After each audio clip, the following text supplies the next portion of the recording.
from just outside and just inside the perimeter of Atlanta, Georgia, where we didn't lose, but we still had to say goodbye to Goose. I mean, 10 out of 10 for rhyming goose. However, However, the fact that you had to rhyme it with lose. Well, we didn't lose. Did it lose? I'm not sure. Hard fought draw. Didn't lose. Hard Yeah, fought but draw. yeah, didn't lose is synonymous with didn't win. Don't forget that. Hi, everybody. It is the 5 Takes podcast, and we are back. We're back, and so am I. Yeah, Look, Cat's back. Me. We're back like It's me. I'm here. Like Cat and like Shohei Ohtani and the Dodgers apparently ruining baseball. Yeah. If you are a baseball fan, how is that ruining baseball? From what it's what their manager said. Baseball. Just because they're this power team, and Shohei is, can we say he's the greatest of all time at this point? I mean, I think he broke 2 records in one game the other day. The guy, I think I read, right? The guy last night, or 2 nights ago, if you're watching this listening to this on a Monday, pitched no hits, 10 strikeouts, 10 strikes, 3 home runs, and one of them left the park. Apparently, both of those records are records that previously were held individually only by like 4 or 5 other players in the history of baseball, but that was both for pitching or for hitting. Nobody at the same time, maybe even the Babe or since the Babe, right? Is that yes, it's been since the Babe. It's funny because I said that too. I've been saying for years that I never liked the DH. I don't like it I didn't like it in the American League. I don't like it across baseball. I said if you're going to be a well-rounded baseball player, if you're going to say that you are the greatest at anything, you have to play both sides. And nobody since Ruth has had the hitting power and the pitching command that Shohei Ohtani has. And I actually completely cut down even my home network for the headline that we used, which was Ohtani leads Dodgers to World Series. And I went, that's not fair. I mean, come on, there's an entire team. And then I went and looked at what he had done, and I went, never mind. Never mind. Yeah. Never mind. Yeah. He wins. Yeah, I mean, it's absolutely incredible. He's superhuman. The phrase one of one gets thrown around a lot.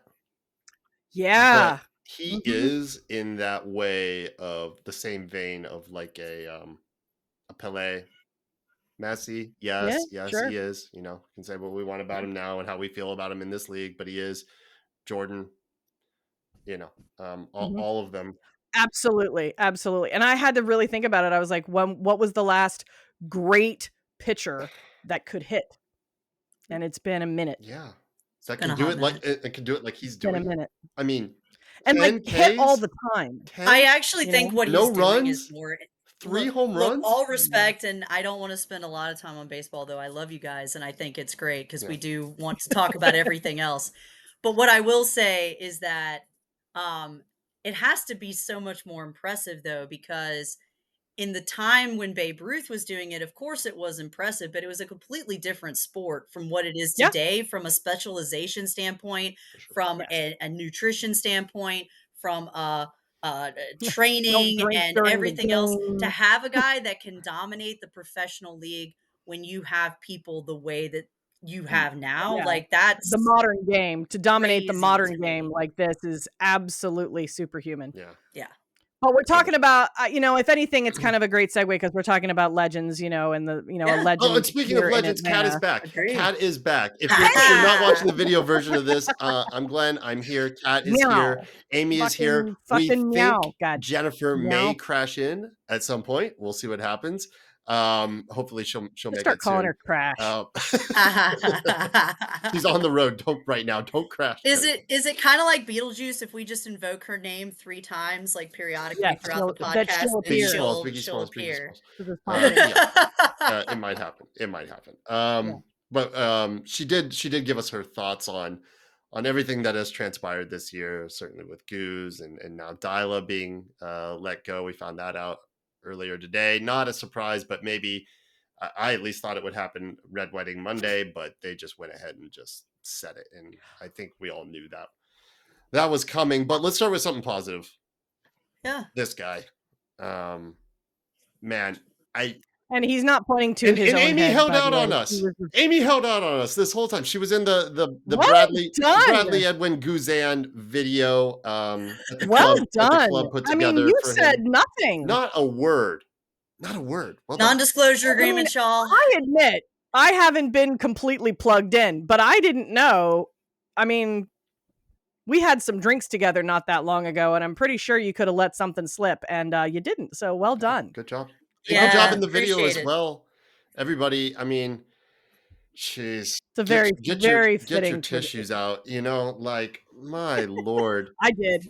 Him with his kids, with the unified coach. Oh my God.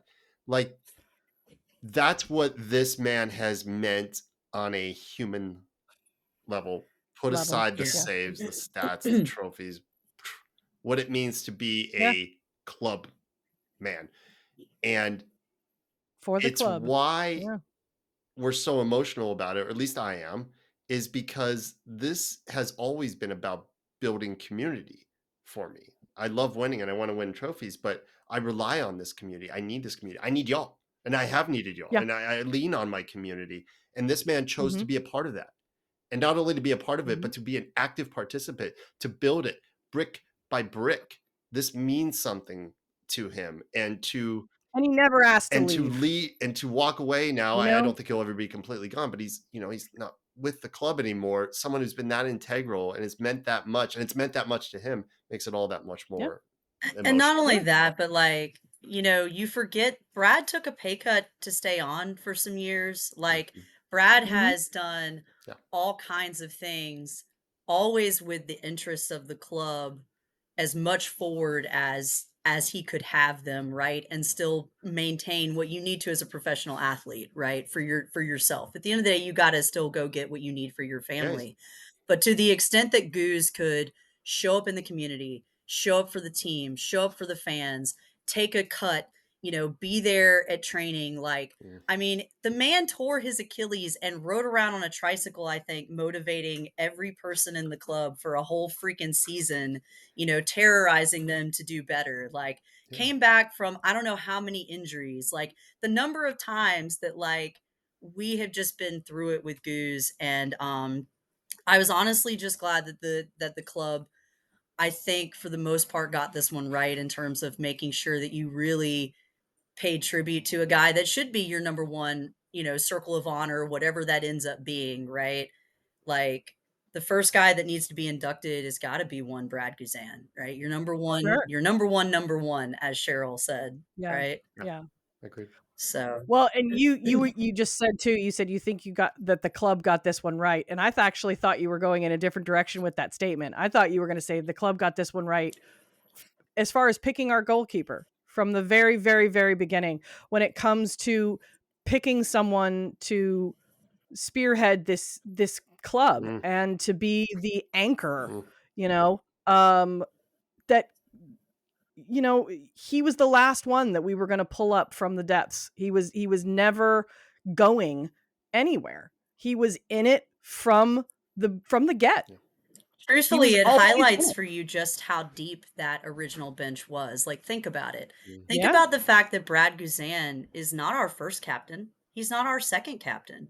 He's like 3, 4. Special. But is he any less special? No. He's more special in a lot of ways because of the longevity. He's still here. But it goes to show you how spoiled we were with leadership, right? In those early days. Sure. You aren't kidding. We were not wanting for it. Jennifer has some thoughts on him too. We go over those real quick.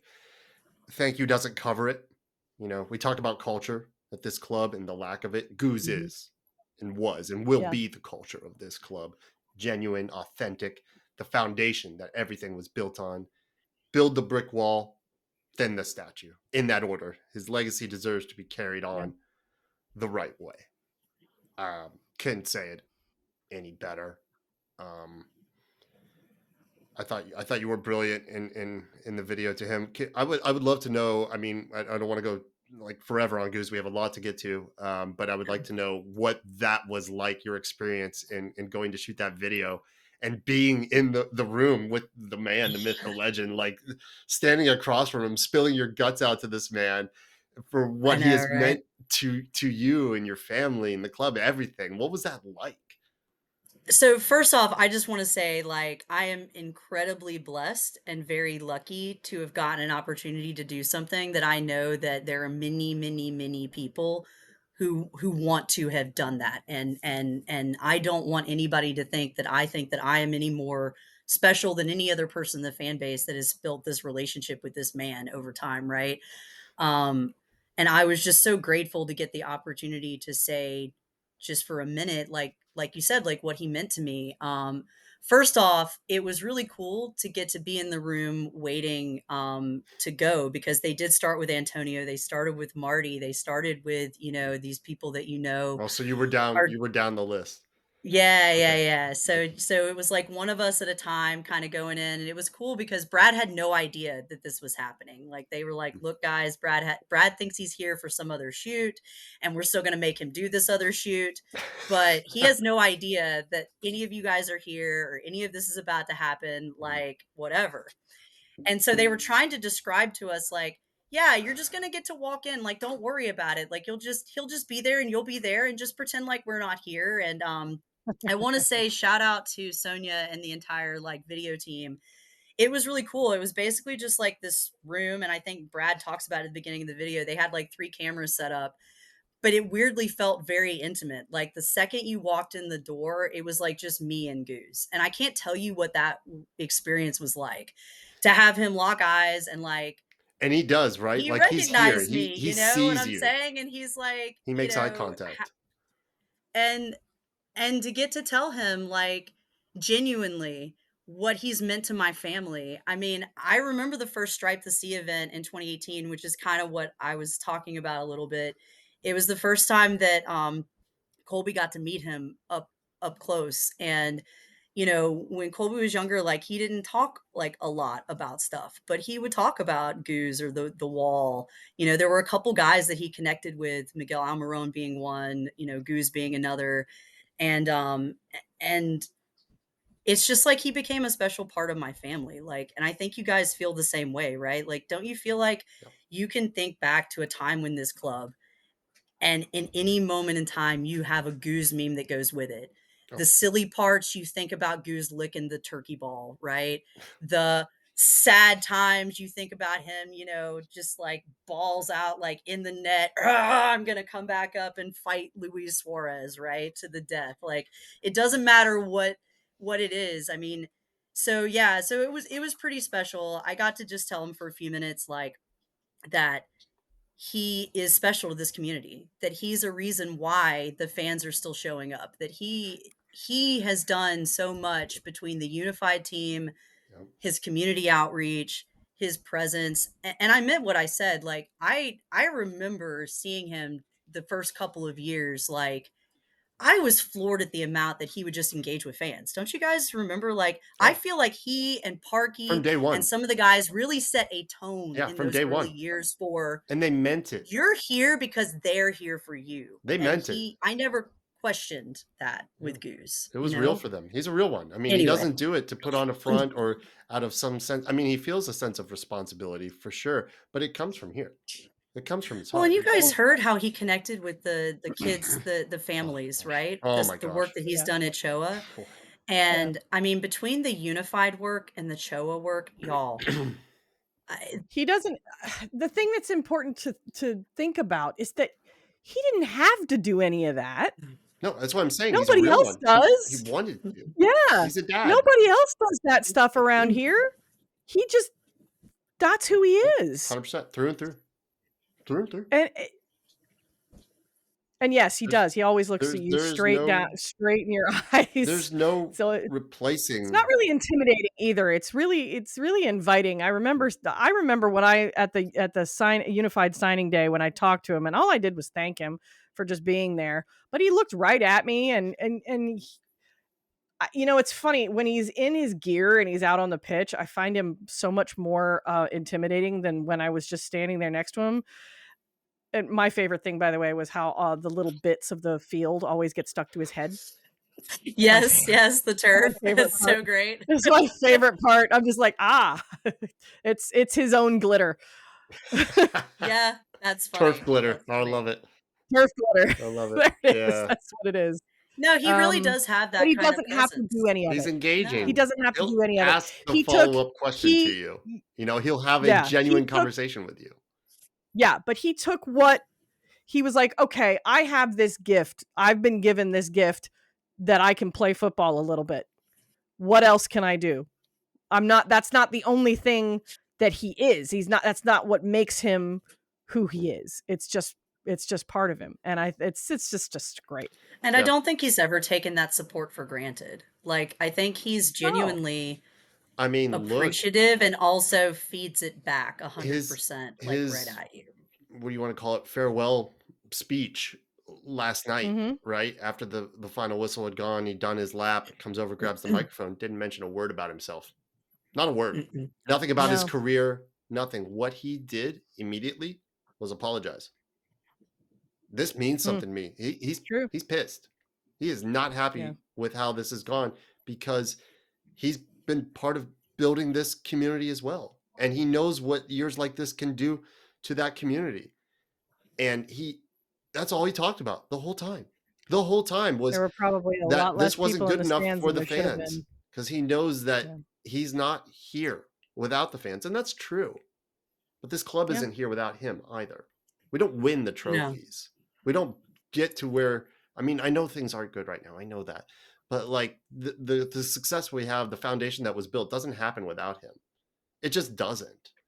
So that was really striking to me last night, just how he went out, you know. And I appreciated it and probably should have expected it because that's Brad. And that always has been, always will be. And he's not dying. He will stay connected with this club, whether it's with the Unified or if he has an official position or like he wasn't going ambassador. Anywhere. Like, I would love to see him in front of the camera. I would love to see him on MLS 360. Him and Dax, the Bants. Yeah. Great. Good. Whatever he decides to do, I think he would be a great commentator. I think goalkeepers make great commentators because they're just back there watching the game the whole time. They have a great perspective on it. So I think Brad's a lot more dynamic too of a like speaker Tim Howard than somebody like Tim Howard. I know. You're not a fan. I know. I agree with you. I just know that if I ever need a really good nap, I can just watch his show. So disrespectful to the Secretary of Defense. Oh my gosh. Oh, Timmy. All right. Well, that's Bradley. I mean, we love him. We're gonna miss him. Look, for what it's worth, after the shoot, and now that everything's out on the table, like, he did say Atlanta is home for his family. Like, they don't have any immediate plans to go anywhere. I think all of his kids were born here or born just after coming here. I mean, think about that, right? And this is home. And so, like, we don't have any inside track on like what he's going to do next. I agree with you. Honestly hope I don't play believe the commentator you. bingo card. Considering that you held out on us last time, I'm sure you know exactly what the fuck he's going to do, and you're not saying a word about it. I call bullshit. NDAs. All right. I haven't done this in a while. I don't know my boundaries anymore. I just rammed my desk with my chair. Ouch. No, but you know what? It was a sadly apropos thing for us to go out on a tie. I really, really, really desperately did want that clean sheet for him. It did fit, however. Yes, it fit. It the fit juju of this season. It fit this entire season. It wrapped it up nicely. And that's a perfect segue into something I want to do. A quick little review on the season of the titles that we've had for each episode and how it started out so hopeful and crashed and burned quickly. Yeah. Beginning of this year was so I've got a list here. Bear with me. Bright and shiny. This is from episode 183 on February 24th. And then I will just go through them one after the other. All right. February 24th. Feels like a lifetime ago. The one where we've traded our mate for a tasty double latte. Oh, man, did that go foul? Yep. March 3rd. The one where Charlotte impressed and we forgot to press. Oh yeah, because what's his name scored on us twice. So yeah, I remember this. Early signs. The one where we kept a clean sheet, but our offense has concrete feet. Oh yeah. March 0-0. 18th. The one where we've won 1-4, but at least we managed to score. March 24th. The one where we were missing everyone, yet still managed to get it done. Hey. Yeah. March 31st. The one where conceding 3 wasn't the plan. However, that's one of my favorites. That ref is a legend. However, you will never live that down. I love it. April 8th, the one where it was 404 day in the A, and not a single game went our way. That's when everybody lost that day. God, everybody It's lost. a shit weekend. Oh my God, it's so bad. Oh, April it's so 14th, bad. the one where our burritos aren't cheap, and that hill is starting to get pretty steep. Jeez. Only got steeper. April 22nd, the one where we were up a man and still had no effing plan. Yeah, that sounds about right. April 28th. You can start to feel the difference. April 28th, the one where we got embarrassed and it feels like the players couldn't care less. Ugh. May 5th, Revenge of the 5th, the one where we played Miggy in the middle and still did very little. Yeah. May 12th, the one where Chicago I got think a that's poke. around the time that I started calling him Salt. Sorry. Oh, no. Yeah. We started just throwing Mickey around the pit to try and find what would stick. May 12th, the one where Chicago got a pope, and we're still on the downslope. May 16th, the one where we went 5 in the back and still lacked in attack. May 19th, the one where we need so much more, but couldn't even manage to score. Yeah. May 27th, the one where Ronnie wore white and we looked pretty bright. Okay. May 30th, the one where we felt some dread until Orlando saw double red. Yeah, not bad. And then it's all, as Newfound Glory would say, all downhill from here. I'm taking it back. Wait, to that was emo the days. uphill slide? Yeah, now it's all down. Those were our 2 wins. So now the month of June, everything hinges on this away trip, 6 matches. We have to get 10, and we didn't. This is where we started. This was right about the time that I stepped out too. This is right around the time that I had to take my leave of absence. A better time to deuce. All right. So. And people keep asking me, they're like, "Where have you been? Why aren't you on the pod? Have you watched the team?" All right, June 3rd. Some of us stuck around. The one where our belief was full until we played the damn Red Bull. June 7th. Or I'm sorry, June 14th. The one where we had some looks, but unfortunately we also have a Brooks. We won't for much longer. That is so harsh. I know. That one's so good. I love that. June 27th, the one where we played the Crew and bid the season adieu. That's where Ronnie should have been sacked. I don't even remember that. I just can rhyme. Should have been sacked. Good. All right. Let's see here. July 7th, the one where a ball was kicked. That's about it. July 14th, the one where it wasn't a total bore and Latte Lot even scored. Can't see that. That was the last time he did that, isn't it? Correct. Last time he scored? That's about right. July 18th, the one where despite a draw with the Fire, things are still pretty dire. July 21st, the one where Charlotte got to keep their crown, and we're still feeling pretty down. I'm surprised we still have titles at this point. Oh yeah, you really did give up. July 28th. Oh, another it gets to there. It gets to the John Cena heel turn theme. It does. July 28th, the one where we've been busy in the market, but can't win at home yet. And then I went with on August 5th, August 2nd, Atlanta United versus Pumas. I just had it. There you go. August 8th, Atlanta United versus There Atlas. was a game. That's what you say. There was a game. August 11th, a 1-1 draw versus Montreal. And then Amy took over. August 17th, a modest title proposal. Yeah, that was when I first tried to make up titles, Kat, and they had varying degrees of success. August 27th was good, I thought, where the tailgate was lit, but that was about it. Very nice. Yep. good. Yeah. Now that sounds like Amy, because Glenn doesn't usually say the word lit, but you do. Yeah. No, I could have picked that out. I could have picked that out of the September hat. 3rd, where we checked out and the team checked in? Question mark. Yeah, Maybe. Jen and I went to I'm Ron Dragon Con Burgundy. and we're like, F this. And that was September that. 22nd. I remember we were watching the one where we had we held a good team to a draw, but are any of us really in awe?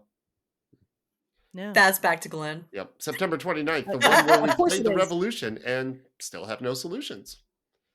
Mhm. October 7th, the one where we played LA and Sun, and at least they only scored one. And finally, Messi. The one where Miami scored 4, and who knows what the future has in store? Well, we know what kind of has in store now. Ronnie is gone. None of us are surprised by that. Jennifer's thoughts on Ronnie. Honestly, she's just annoyed. He had the right pedigree, right attitude. Felt like kind of the guy that Atlanta could get behind. I agreed at first. But we can't build anything without continuity. And this locker room keeps breaking good people. As Jason Longshore said, you can't just win here. You have to win with style. Defensive 1-0s aren't the Atlanta way. And with the World Cup coming, this next hire has to be the one, like Neo, the one, right? Like the goodwill and the vibes are gone. We're back to square one. And as much as she loves Tata, and we all do, a short-term fix, it's not what we need. Yeah, and we all know that Tata Martino, like as great as he is a guy that goes for a year or two and then he moves on. He likes projects. He likes dropping into something that looks interesting and whatever for him, and being there a couple years and then moving to the next thing. Like that's just been his MO for his career. And he's made a hell of a career It's doing interesting that. you put it that way, because if he decides to go to LA, which if I'm him, yeah, going. But that wouldn't be a project. They have It's not a project. Culture. Like you've got Sun it's a and project Belonga. for him. You're good. But it's a project for him. It's a fun thing to do for 2-3 seasons or something, and then to move be honest on. with you, Glenn, that's one of the reasons why I think LA would be kind of a deviation, in my opinion, from what Tata has done in the past. And that's why I'm not entirely closing the door on the possibility that may very well happen for him to come back. He likes a project. He loves Miguel Almiron. I do think that he still likes the city, but we are a hell of a project right now. Maybe we do a latte Joseph swap with San Jose. God. Look, at some point we do have to stop going backwards. Yeah, I know. We do. I said that at the that's beginning of just this season. I was worried about that. I agree. That's just the reality. I'm only kidding. I am not being serious about that at all. No disrespect to like your legend status is beyond reproach. It is not in question. You're fine, but him coming back is not the way. I don't think. Look, if I had to say anything about the Deila, so let's talk about Deila. Like what's his legacy or whatever? What does this even mean? Like now we're moving on. Why now? Like okay, so having played the heel, I guess now for the whole season, saying he's not going anywhere, right? Look, if you want to roll back something and say in hindsight, that should have been our 2020 moment. If I had to rewind myself to my personal takes, I think we did not put enough pressure and where the club did not. It's easy to go back and say we should have made that move in the summer, right? And I don't blame anybody who is mad that we didn't just part ways in the summer, because why hold on to this 18 game stretch of like literal hell, right? I think for me, the moment that I should have dug in harder as the moment when he was done was when they had the supporter day at training, and he didn't even come over and address the supporters. He didn't say a word to any of us. Okay. July? And in July. And this was right before the 2 games that we managed to win that I think extended this nonsense. Just like the Miami playoff game extended the nonsense, right? Okay. It did. And at the time, It's fun. I think at the time I wrote it off because for a lot of reasons, I do like Deila. I like a lot of the things he had to say. I didn't disagree with his takes. I stand by a lot of what I've said. Like, I'm not trying to 180 myself. I'm just saying, if I had to think back on it in hindsight, I don't know that he was ever going to get the full support of the fans on top of the full thing from the locker room if you're not bought in enough. Like you're going into that summer transfer, you're about to have 12, 13 moves. These guys are not going to be there anymore.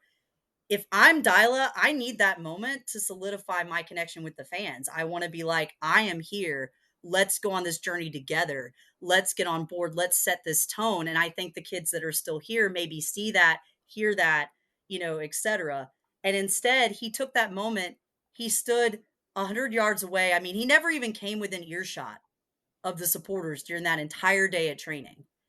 And I don't know that if I think about it really deeply, that Deila's connection ever went any closer than that. It's always felt for all of his good commentary, for all of him saying the right thing, for all of the things that like I want to like about him. In my opinion, he's always been this with the club, right? Arms length. We had a couple Ronnie roars, far enough. and that's about it.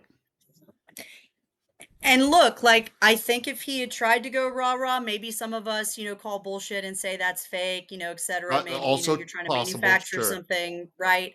But at the end of the day, have we really had a manager outside of Rob and Tata that have genuinely, I mean, Gonzo tried, right? To Gonzo connect with did fans. try. I He think that's the earnestly one did thing try. Gonzo actually got right was the fan interaction. I agree with you. He was with the fans constantly, consistently. Yeah. Yeah, I was going back through some pictures the other day, and there was a picture of Glenn and I at a twos match with Gonzo in the stands up behind us. Yeah, I remember that.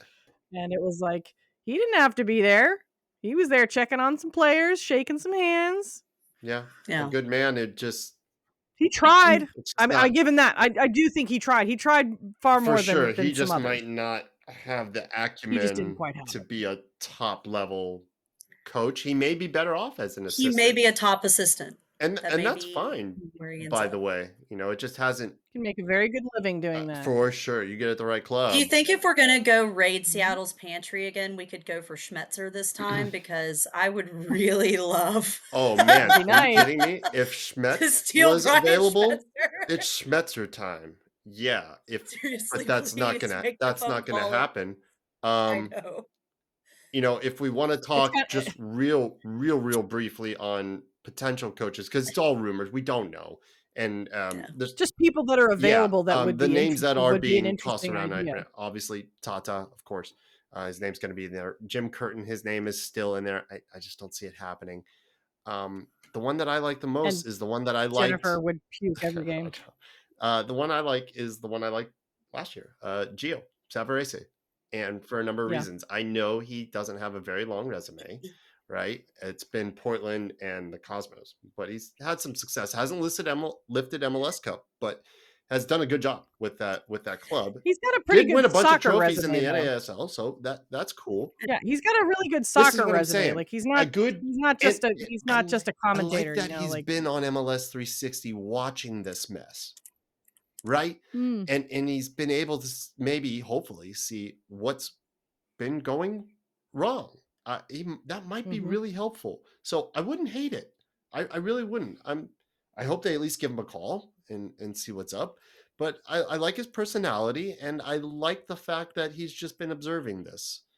Third party, neutral, and it's not some other coach that might have some MLS experience, but has been watching the club and then has to go back and watch a bunch of film. He's been watching it every week, because he has to be able to speak intelligently about it and what's going wrong and his opinions on it. So that might be really useful information, data points he has to bring in and try to fix some stuff, I mean, I do like that Savarese has MLS experience. I will say that it did not go particularly well from what I recall at the end of his tenure in Portland. Obviously, when you part ways with somebody, that happens. That's not to say that they can't be a great fit elsewhere. So like I would take a flyer on Savarese. I don't have any I don't have any reason to not, but I think he was there for like 6 seasons, He was. right? He He was was there a like long time. it's not like he was a blip in Portland. Like No. he was there And for if a you're looking for while. a guy that you're trying to do something similar with, maybe, but by no means And am I inevitably like, they were or always in bust. Seattle's shadow, right? So you're not going to survive at Portland if you can't consistently beat Seattle, and who has been able to do that? Not many in recent years. Consistently, no. Days ago, Ange Postecoglou. Why Okay, so not? can you guys tell me about this Big Ange character? Because from what you're telling me, it didn't work out at Nottingham because they were a defensive team that tried to play wheel and deal football. And isn't that the kind of Yeah, football we want to Big do Ange. here? Big Ange is an attack-minded coach. That is what he does. He is all about being on the front foot. And Nottingham Forest had a hell of a season last year, being an extremely well-rounded team, specifically geared towards defense. Most of what they did when it came to scoring goals was opportunistically, and Chris Wood. So somebody like Big Ange, and I mean, why not? I don't see any reason why an attack-minded coach for an attack-minded he is very rigid, but so is who was the Leeds coach that was that forever that wouldn't change his tactics ever. No, maybe not. Maybe that's not who I'm referring to. But the name's you know who I mean. You know who I mean. And he was just absolutely just completely rigid. I know. You'll get there by the time I finish bucket. This. Jesus. Yes, that's exactly it. My Lord. But the point is, we are an attack-minded club, right? That's what the fans like. We don't care if we win 4-3 as long as we win, right? As long as we score, as long as we have that. It's been part of our culture. That's why we got rid of That's why we got rid of Frank DeBoer. Frank DeBoer. I know, exactly. So, like Ange liked putting them in, in like a yes, thank you. Having two up front. We have two people. We have, TRA and Latte Loth up front. That'd be fun all the time. Sure. I'm just saying, like, there are coaches available. I'm going to struggle to believe the commitment to this team being what Brad Guzan said it was going to be at the end of his minute and a half speech at the end of that game. If one Latte Lot is our number one striker choice at the beginning of next season. Some things don't want to be that way. I don't want to feel that way. I don't. He's first or second on the chopping block. Has to be. Things don't work. Look, he's a striker you can't feed a leading ball to. He won't run onto it. Yeah. You can't feed him a ball and have him shield off a defender and win it. Because he's not big enough. And he's not a target striker like a Benteke. So what are you? And he's not, he's not a vertical guy. No threat. No. In a weird way, I think we actually have gotten ourselves a little bit into this situation because of how spoiled we were with Joseph Martinez, who is a shorter striker who plays above, who at the time played above his stature because of his vertical, right? And his killer instinct and his ability to find a spot, right? And so I think you look at Latte Lot and you say he's 5'10", that's 2 inches taller than Joseph on a good day. And and you think like, it's all right. Like, we don't need a guy that's just going to go up. We can place the ball right and he'll score it. And I think we took for granted somehow that between Joseph and then what we got with Giakoumakis, who would do the same thing. And he was a little taller than Joseph, but Giakoumakis, from what I recall, is maybe 5'10", right? He's not but he was much beefier. I think he would box people off the ball though, like lots, and had a lot of defensive. And he had a lot capabilities. Yeah. I haven't seen Latte go after the ball. That I've not seen Latte do. Latte has never put his body on the line to make it happen. A couple times, but it's not a character trait. A couple of times. It's not a character trait. It's just not his MO to do that, though, and so it's not that way. It's not going to work. I don't know what way he is built. No. I mean, I haven't watched much of him in the championship, so I can't speak to like how lethal he was there and the way he scored his goals. I've only seen the highlight reels, right? From what I've understood, I thought he was more well-rounded than what we've seen. That's what why we were it's paying really for. weird to see what's going on. I think he's going to have to be a buyout. Oh, look who's here. It's Jennifer. All right, talk amongst yourselves while I adjust this video now. Oh my goodness. Okay, go ahead. She has dropped in. Yeah, and we were just talking about how they were educating me on the next coach of Atlanta United, Big Ange. I'm just kidding. I'm totally here for that. See, I knew she would be. Hey, he's an attack-based coach, which we love. Yes. Why not? He's also and he's available. He's available. He's also a player's coach. Okay, see there. See, Jennifer can speak to this even more than I can. He's a player's coach, which we need. And I said, so I don't know what all you've talked about. I sent Glenn a bunch of notes because we've covered them. We read a couple of notes. It's fine. Go ahead. I was suddenly called to the theater tonight. But yeah, the thing with, so Big Ange at Forest isn't going to work because Forest is built to be a defense first counterattacking team. Right. We said that. Yeah. Yes. Not a style of Big Ange is a lot less concerned about defense and far more concerned about offense. Yeah. Now, there are knocks on him. He can be down to 8 men, and Tottenham was, and he's like, it's just the way we play, mate. It's just, we're just going to go for it. It doesn't matter. This is who we are. And given, and we all love a good accent. I mean, look, he turned Tottenham Hotspur Stadium into a freaking discotheque every time they won. And he did something that no manager during my tenure as a Tottenham fan has ever done, and that is win us a trophy. There you go. Look, here's my only thing. Just to wheel this back around, because I wanted you to be able to talk about your former Tottenham coach there, Jen. I think my only concern in general with a coach coming over from the Premier League is that MLS is so different. And so, like, are they really going to understand the hurdles, right, that comes with the traveling, with all of the nonsense, the salary I'm so glad caps, you're bringing this up. I'm so glad you're bringing this up. I'm so glad you're bringing this up. No, it's a very, very good point. No, it's a very good point. It is silly. And I'm going to give you a couple examples why. Because I've heard this a lot, and we've heard this a lot, and we've been told this a lot from pundits, from everybody, that this league is different. It takes time to adjust and get your footing and find your bearings, right?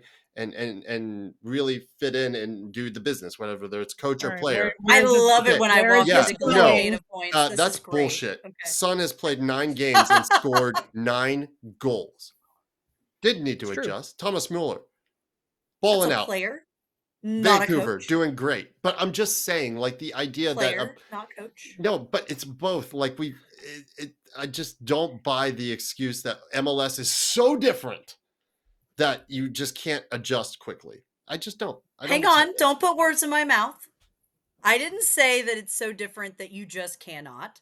I said that I have skepticism of a coach coming over, not a player, to a league where you do have much more extensive travel. I do like what you're saying about him being a player coach, because I do get the perception that seems to matter here, where you've got to have your locker room and you're not just going to be able to turn people over. I said this too in my notes to Glenn, and I don't know if it was covered or not, with regards to the thing first and foremost the club has to address is the chemistry and the vibes. Like, no, we haven't. We don't have anymore.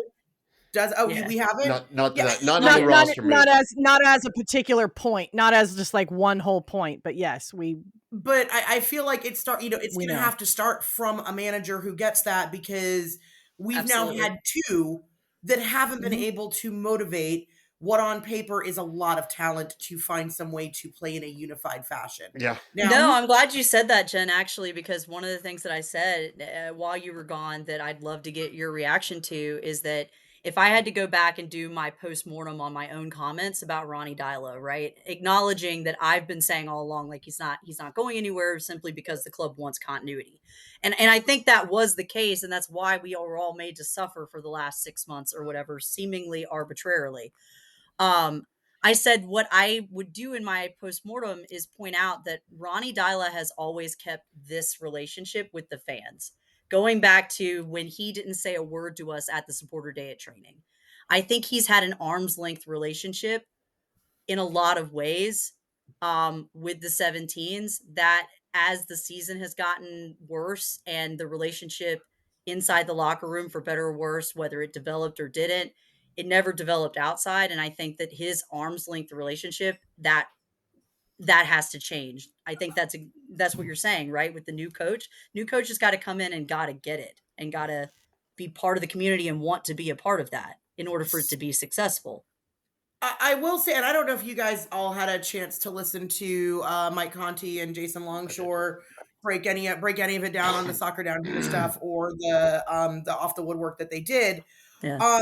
They spoke very highly of him and the access and the way that he treated the media and that type of thing. And I'm not, and I don't have any criticism of them there. That's not my point. To be clear. I think at the time that they did the Supporters Day training events, we were already knee deep in hell. Oh yeah, I don't know that it was anything that, was it going to make it better or worse? Who knows? But I think I don't think we ever got a chance to allow Ronnie to get us to know him, because he was never here at a point in time where he wouldn't be, for any point of training, focused on trying to figure out how to pull this team up by the bootstraps and get them to stop acting like children and actually play a man's game of soccer. He was just trying to find and I thought it was interesting, his comments about how I think somebody said it, if he had anything to do, he wouldn't have compromised and gone to a 5-back. And I thought that was an interest. I think Jason said that, right? Or somebody made a comment on one of the things that I listened to. And I thought that's interesting. And you make a good point, Jen, right? Like, I do get that if he had tried, we may have just as easily said lots of other negative things, right? But I feel like if in that moment you as a club have made the decision going into that transfer window, we're fully backing this coach, we're going to make 13 moves, we're going to do all of this. It felt to me like they never fully committed one way or another. And maybe that's part of the reason why Deila didn't go any deeper, or was never able to go deeper. It just has never quite felt like it was fully stable. Like, do you know what I mean? Like, it just. So Glenn, I know you wanted Deila out since basically the Club World Cup, right? Like, since June. According to the headlines that we've read, Jen, I think at least since April. We did do the run through of headlines. You'll be glad to know. When we got those back-to-back wins, I said, okay, we've got something. It still depends on this 6-game road trip, and you have to get 10 points, and we didn't. And after that, I was like, yeah, there's no point in holding on to this, man. We can't, and we haven't made any progress. I hear you, but I wonder how at this stage in the game you reconcile that with this club's dire need to have some continuity behind the bench. Yeah, I've been thinking about that a lot. But continuity for continuity's sake, obviously, doesn't work. That's what I was going to say, is that the continuity doesn't seem to have done anybody any good. They kept him all year. Here's and where we're at. So here's what? The brutal truth. It almost doesn't matter who we bring in as coach. Like, we're not one coach and a couple pieces away. We're not. No. We're not. No. It's brutal, yeah, because of his diagnosis and where he's at. But the buck stops with Garth. And I personally think we're at that point. He's been here many years. He's overseen a rebuild. And I don't have a lot of trust in the man to rebuild what he was hired to rebuild. He failed in every way a president can, apart from a shiny new facility and the kids doing well, which the kids have always done well. Those aren't kids we signed under his tenure either. Those are kids who were here before he got here. I'm trying to not just bagger him. I hear you. You know, if anything, he's trying to talk himself into it. A little bit. Yeah, I know. Yeah, it just we keep trying to build layers on top of this thing that doesn't have a good foundation. We keep trying to remodel a home, and I think we need to tear it down a lot and build up from the studs. Because I just don't see that we're that close. I mean, what are the things you can change in an MLS team? Your 3 DPs, coach. I feel like we've freaking changed it already. 3 DPs. I know. Coach, ED, or sporting director, however you want to coin it, and president.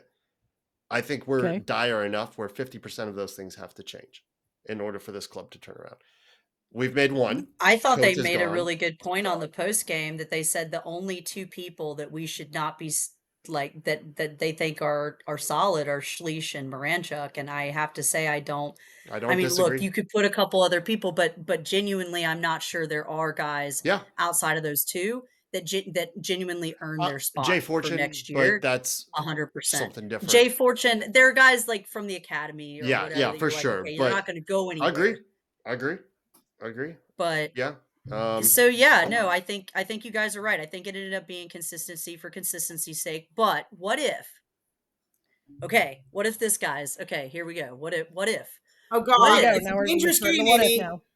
Okay, so what if this has all been just one giant subterfuge? Okay, they just wanted you to believe this entire time, including up to Ronnie Deila, that we were just going to stick with him, all as a big misdirect to whatever it is that they have planned. Let's just have faith, right? That there is a plan. There's got to be a plan, guys, right? Tell us. I love you. Me that for the last 6-7 months, we've not just been bullshitting around. Nobody's drinking that Kool-Aid no more, Amy. It's not the last 6-7 months. We've wasted 4 years. Straight up. Okay. God. We haven't progressed as a club. We haven't. And where do you go when you are broken? You tear it down. You have to go back. You got to rebuild it and try again. You have to go back to the beginning. I know where you go when you're broken. You go to a place that can actually fix you. It would be less futile than what we've been doing recently. Where can you actually get a fix? Yeah, consistency. For more than consistency's sake, they're actually very good. You can go to Mason Mill. Brilliant. Well done, Jennifer. The Mason Mill segue. Coming right in and immediately taking care of our sponsors. I love it. That's brilliant. All right. Yeah, Mason Mill. So you know him, you love him. 404-321-0082 off of McConnell Mill Drive in Decatur, Georgia. Get your appointment with Dr. Cohen, Dr. Miner. Been going there a long time, and I will continue to go there. I've been gone a while, and I had no idea what the fuck you were talking about. That's a little rusty. You need to go to Mason Mill. Have you been in a minute? Yeah, I am. I've been I haven't sat in this chair in a while. I need some padding. You're gonna have to go after tonight's pod. My Lord, you're gonna need an adjustment tomorrow. Whatever it is that you're doing, whatever your station is in life, wherever you work, chiropractic care is a really important part of your overall health. Good preventative maintenance, so you don't become old and broken like this team. Right? Take care of yourself. It's a very important thing to do. You can also book an appointment online too. MasonMillChiro.com. Alrighty. Brilliant. Well done. What else do we need to hit on? Team wise. Did we talk about did I get my thoughts known about Tata and the return of Tata potentially? We did. Yes. Cool. Do you have anything specific other than what we read from your notes that you'd like to add? No, I look, I love McGee. It didn't work. I think Tata's more of the same. It's, and we know he's going to be here for 2 years, and that's really the biggest deal breaker for me. So the only thing, so it's funny you say that, Jen, because that's exactly what I said, that Tata never stays anywhere for more than a couple years. Yeah. But if there's anything that Tata loves, it is a project with a need for immediate results. And if that's not what we are right this minute, I don't know what is. However, I do hope that he doesn't come here because... No, he's going to go to LA. For the same reasons as you. Go to LA, man. Coach Son. I also don't want him to go to LA because I don't need LA to win more hardware. Son scored a worldie too, by the way. Yeah. God. It was pretty. I saw the He wasn't gonna come here and suck, okay? He very, very well should and maybe still should be playing in the Premier League. He's not that level. I'm a little I don't know why he came here, to be honest with you. Run ruckshot, just rampant over the whole US, just like honestly, Messi. I think that it's an ambassador. It's an ambassador play for him. It's going into the World Cup next year. He's now here. Also, he went to LA, which has I think the largest population of Koreans outside of Korea. Point. Really good point. And Gwinnett, Georgia, by the way. Korea to LA is a lot easier than from, and if he's going to captain, which he will, the World Cup team, and he needs to get over there for trainings and camps logistically, and he is older. He's not, and he's seeing how Messi is benefiting from the way that he's doing. That's also true. FC Also, or whatever, Son has not had the healthiest last 2 seasons in the Prem either, and that's not saying, but like, I can't think he's going to want to get injured when South Korea has the chance to come up into the World Cup and actually make some noise this year. They do. Plus, Tottenham won the trophy, and from what I understand, based on my checks notes, Tottenham Spurs fans, that's pretty much the pinnacle of what they can ever expect. He had nothing else. He basically do everything. Son went out on a high, man. He did. There was nothing else, and I mean, like, came to the right place. Like, yeah, so, I mean, it really is. It really is kind of in the way that we signed Miggy, it's that kind of vibes move for them. Son has a chance, a legit chance to be lifting another trophy in a month and a half. Dude, and he and Bawanga are on fire. I mean, I'm telling you. It's been incredible. Dude, it's been beautiful to watch. The league better look out. The whole, I mean, like, seriously, like, I have a very hard time picking against LAFC right now. Messi Golden Boot or no Messi Golden Boot? No, LA's more complete. LA has so much more depth and they're much more solid defensively. And they're together. They're playing for Cherundolo. Like, they want to send him out with a trophy.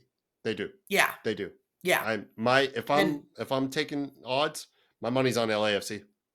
And I kind of hope they do it because that's. I feel like Miami's too streaky. I know I don't that want they're them to. not. I don't want them to. But I do think that I want our legacy to be cemented. There's opportunity there. Yeah, they spanked us this year, but we stopped you. We stopped you from winning a trophy. Your best chance that you had. And a lot of your guys are going to be retiring. They will get new legends to come in. I'm sure Beckham will work on that for sure. But let LA do it. I think it's better for the league, honestly. Honestly, I'm just grateful. You guys know how I feel about that. I do. I'm just grateful that we managed to do, and I mean just the bare minimum, but just enough to not win the wooden spoon, because I was not going to be able to deal with them photoshopping that picture of Goose with the 4 trophies that he won with a spoon on it or whatever else, like memes were going to come out of that. Amy, you realize why we didn't win the spoon yesterday, right? No, I didn't. Can you please explain actually leading that up for you in your t-shirt, Jen. So I'm really glad that you picked up on what I was throwing down. It's macaroni. It's macaroni Tony, y'all. Thank you, Tony. So there was a celebrating Tony. There was a tribute plan for dropping that ball on his left foot and not his in the third, for making it bounce in the third minute. In the third minute, when we were supposed to have a moment for him, Miggy said, "Hold up." Nope.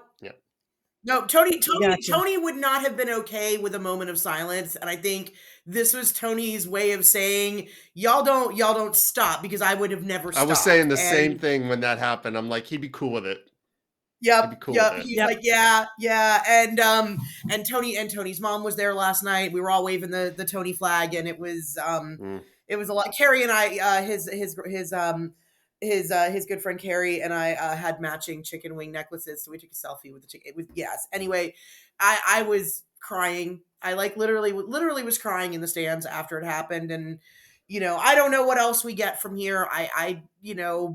Look, I really am an optimist at heart, and Atlanta is in a real place. I have a lot of hope that we will find a way to recreate and recapture some and find some new magic, right? Listen, we did already start that on Saturday, even when this crap ass tie, right?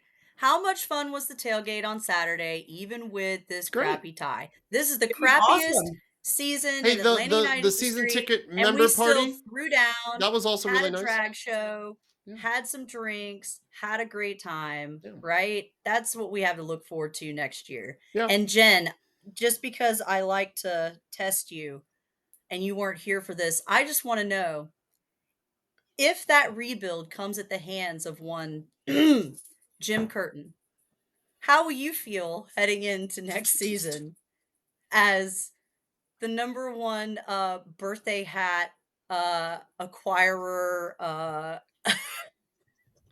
Jen is the ultimate Curtin stan. She'll be fine. I said that you were going to throw up before every game. I really don't think there's enough mind-altering substance out there to get me through a season of Jim Curtin ball. But Lord knows I'm willing to give it a try. It's not going to happen. You heard it here first, folks. I would totally be more on board with what you said, Glenn. I'd rather bring on Gio Savarese or. I actually don't think Savarese is a bad. I don't think Savarese is a bad idea. I don't. If you can't get Gallardo, who would be my number one choice to come here, all things being equal, he has been bandied about as what we need here for a long time and for very, very valid reasons, because I think he can hybrid and bridge what Darren and Boca tried to do with being the South American talent pipeline with going out, and what Garth and now Hendo or whoever the fuck else he's dealing with have tried to do, and bring in some more prime level talent. Gallardo has the chops to go out, and he's got the resume that will attract people that are in those positions. Will he bring in a big old superstar, aging, Messi, Mueller, Son-esque? I don't know. Is it a pipe dream to think that we'd get Harry Kane on the downswing here? I don't know. Harry Kane's not happy at Bayern. The Falcons have a lot of fans. He also might want to do a World Cup next year, where he might like to have a shorter commute.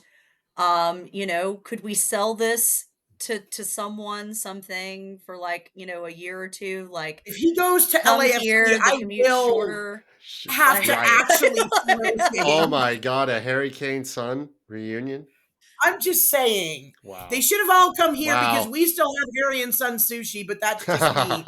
And anywho, but no, I again, if we can't get Gallardo and we cannot somehow pirate Wilfred Nancy, I think Savarese would be next on my list of people that would make actual sense, because I don't think that I just, again, it's the continuity thing, and I love Tata. And I still think y'all, I get it. Okay, I concede, coach, we're gonna change. Okay, I really have already personally said I just can't see Latte Lot being our number 9 in the future. The guy may go on and be a worldie or whatever somewhere else, but I think whatever that was meant to be, we need to turn the page, and the ship has sailed. Sometimes things just don't work out. But in all seriousness, how are we moving forward without doing more changes in our scouting department? Yeah, that's part of it. I come back around to it's part of it. We continue to look and we find talent, but we don't find a team. Oh, yeah. Okay. Well, that's what's got to change going into that's next part of the season, teardown too, by the way. A team, not talent. And that has been they're not the same thing necessarily. No. So anyway. No, they're not. And I really think that we have to reverse that approach and go after chemistry first. And that's a hard thing to identify, but yes. Glue and grit, and really look at it. Don't just look at the game tape, and you don't just look at, the stat sheets and things like that. You have to look at their social media accounts. You have to look at the intangibles. You have to find whatever evidence you can. Talk to their teammates. Talk to their coaches. Talk to the people that they've been with in the past. Because I'm sorry, and you may have read this already, Miggy for captain is a really, really bad idea. And this is not, I don't love Miggy. No, I understand what you're saying. We didn't get into that one, so I please continue. Miggy is not a leader of men. Miggy is a complementary piece. Miggy is a ray of sunshine and a burst of energy, but he is not going to literally, he doesn't have big enough hands to grab handfuls of shirt collars and drag people across the pitch to get to where they need to be. You need a guy like Bartosz Slisz for that. I agree. Mm-hmm. I agree. Commenter for captain. Yeah. No, I'd be fine with that. We need more of that. He's got more of that quality. And if you can't stock your locker room with 7 or 8 guys that can be that, it doesn't matter what you put around them. Great.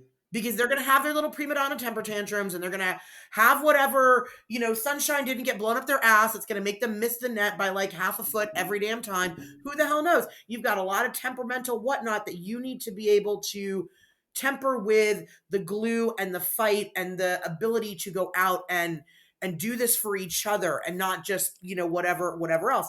And that was really my big takeaway from Brad's farewell speech last night. Yeah. Was and his presser, because that was now, that was all, he was like, I don't understand why last year we found a way to do that and this year we could not. Agree. Very, very telling, very open, very candid, and really unexpected for him to go that deep into what went wrong this year at a moment like that. We talked about it. It's personal to him. It's never about him. It's about the club, and he's pissed, and he should be. Yeah. He didn't want to go out like this any more than anybody else. Right. Period. Right. So, And here we are, speaking of going out like this. We're done, y'all. We made it through another season of Atlanta United. Oh my God. We won't be going away entirely, though. We will be back with more five-a-sides and anytime big news drops, which is probably going to be soon. There's going to be a lot of movement happening. Players, front office staff. Honestly, it wouldn't shock me if we saw a thank you, Garth graphic. I don't think it's going to happen. I don't. But it wouldn't surprise me. I would like it to happen. There's justification for it. There just is. And I hate that because I think he's a good man and he's battling and it sucks. It sucks. It all sucks. But if you're going to tear it down and rebuild, that might be what you have to do. Some other things that are going on. Decatur FC. Hey, they've got a new pod out. Their first episode is with Sydney Thibodeau, and we'll put that link in the show notes. It's on YouTube. Oddly enough, I don't think it's on any other platforms right now, on like Apple Pod or Spotify or anything. No, but I liked seeing them trying to do a little something in the it's cool. It's cool. Leading into next. Keep everybody, keep it fresh. We're still a long way away from that, but that's cool. I hope they get Becky Contreras on. Would love to know how she's getting on. How she's doing. Yeah, that would be cool if we could get her, and maybe I'll slide into her DMs and see if we can't get her for a five-a-side and just catch up with her and see how she's doing when we get there. We will also have our annual now, Where Have All the Five Stripes Gone? Catch up with where everybody's at and how they're doing so much better after they have left this club. Not everybody. I don't know that everybody's doing better. I could think of one Andrew Carlton who's out of a job yet again. But even more recent, Johnny Silva is not getting on too well. Derek is not doing super well.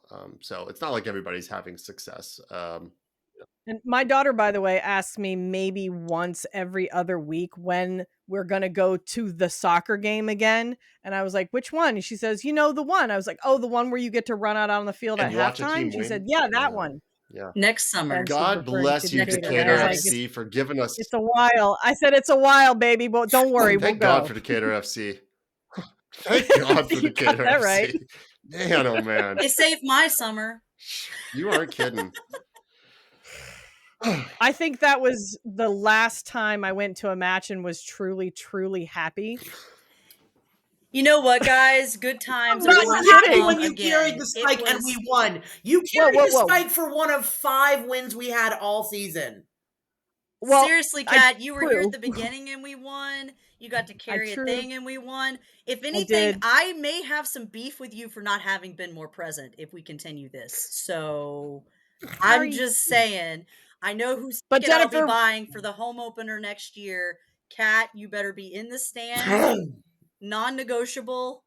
You gotta see where this things are starting to work themselves out in the cat house, so to speak. So I have a feeling that you'll be seeing much more of me. I'm guessing there's some new talent in the cat house, and that's why it's working out so well. A little bit. Okay, fantastic. I did get a new cat. Oh my God. All right. Dolly Parton's excited about your and on that note. Yeah. Thank you for sticking with us this whole season. Thank you. And the season before that as well. And the season before that as well. I need to say one other thank you to the incredible job that your supporter group leadership has done all year with this shit salad sandwich that they have been forced to try to make look into. And that's every single one of you. And that is every single one of you.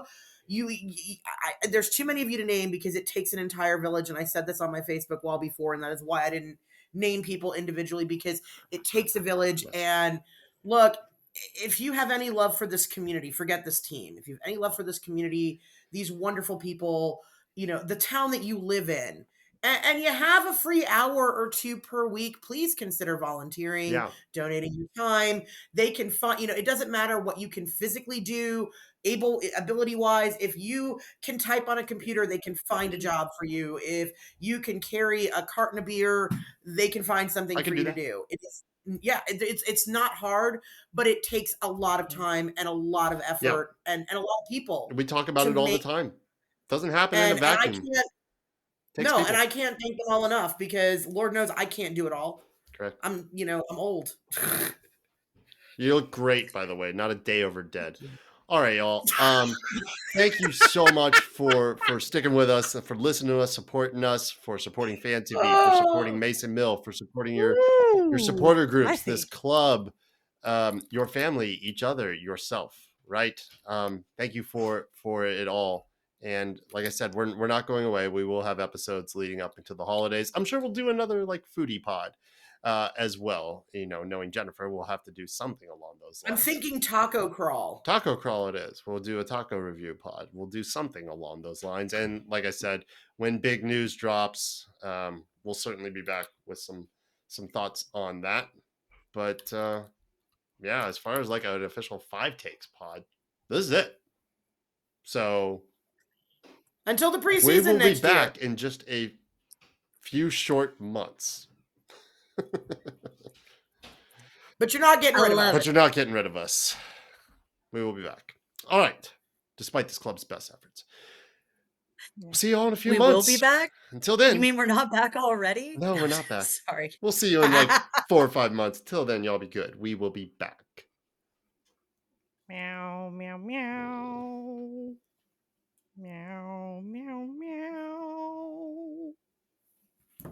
Meow, meow. What? It's so sad. Meow, going out like that? Out like that. What else would we be going out like? I can't think of anything that would have been more appropriate unless it was The Cure. The look on Amy's face, aghast.